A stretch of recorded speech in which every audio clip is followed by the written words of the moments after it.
lesen B2 boleh ke bawa motor CC 400? Okey. Terima kasih kepada yang bertanya. Sebelum Pak Yub menjawab, pastikan dulu anda follow untuk anda terus mendapatkan info-info yang terbaru, terkini, tepat, betul dan sahih. Serta jangan lupa share, repost video Pak Yub ni supaya sahabat-sahabat di luar sana pun tahu. Untuk motor 400cc awak tak boleh menunggang dengan lesen B2.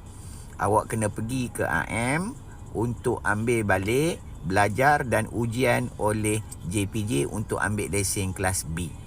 Lesen kelas B boleh bawa 250cc ke atas. Okey?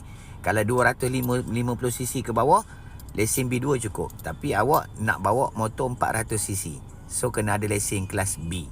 Pergi ke AM, belajar dan diuji oleh JPJ. Assalamualaikum.